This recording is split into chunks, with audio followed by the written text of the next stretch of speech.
Tonight, it's Geography 101 News with your favorite anchor, Chris Costa. Hi, I'm Chris Costa, reporting for Geography 101 News Networks, here to provide you with tonight's top story.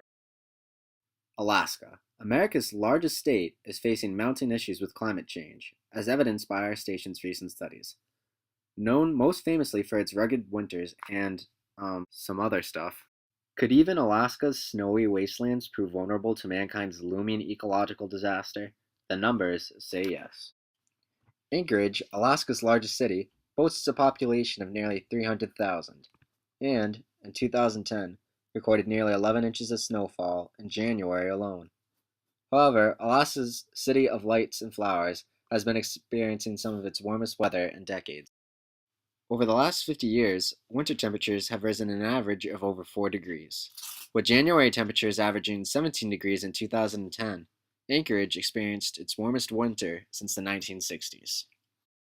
Anchorage's situation is representative of Alaska as a whole, with January temperatures statewide rising a staggering 6 degrees Fahrenheit since 1970. This was twice the national average over the same period of time, illustrating just how alarming Alaska's warming weather truly is. It's not just winter temperatures either. Barrow, the U.S.'s northernmost city, led the way in hot summers in 2010, experiencing its warmest weather in 20 years and seeing an overall increase in temperature of over 5 degrees since 1960. Barrow, Alaska's coldest city, has been experiencing some of its greatest temperature rises, although the rest of the state isn't very far behind. State temperatures have risen 2 degrees since July of 1970, leading to longer summers. Increased temperatures have led to a slight decrease in total snowfall during winter, although long-term predictions indicate an overall increase in precipitation, with wetter winters and drier summers to be expected. All of this is impacting all facets of Alaskan life. Chief among these negative impacts of climate change is the melting of permafrost. Permafrost is the frozen ground located 1 to 2 feet below the surface in cold regions. As permafrost thaws and soil sinks, structures built on or within the soil are damaged. Although most Alaskans live in permafrost-free areas, an estimated 100,000 Alaskans, or approximately 14% of the population, live in areas sensitive to permafrost degradation. This is particularly concerning due to the damages done to roads and other integral transportation systems as a result of permafrost thawing.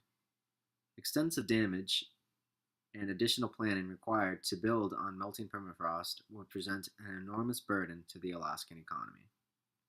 Decreased transportation, the result of roads built on permafrost being unsafe to travel on for a greater portion of the year, would further hurt Alaska's economy.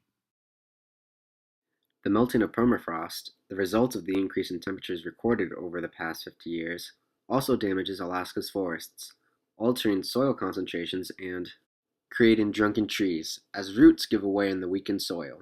This process allows water to escape the soil and evaporate, leading to the drying out of numerous lakes. Melting sea ice is also the result of increased temperatures as well, with the extent of the sea ice rapidly declining in the Arctic Ocean. Above freezing temperature air over Alaska's coasts has resulted in the dramatic decrease of Alaska's sea ice, with its extent shrinking by an average of 11.5% per decade. The effects of the melting sea ice have already been made well known, with the plight of the polar bear in particular catching the media's attention.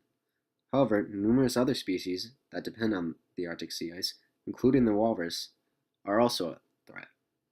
Decreased temperatures in the water have also paved the way for invasive species to invade ecosystems in the area, thus threatening local wildlife that already exists in those areas.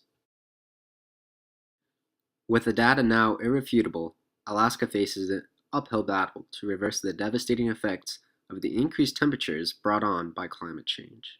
I'm Chris Costa, signing out of Geography 101 News. Catch us next week. This presentation was brought to you by the Geography 101 news station. Geography 101 is not associated with either the state of Alaska or Governor Sarah Palin.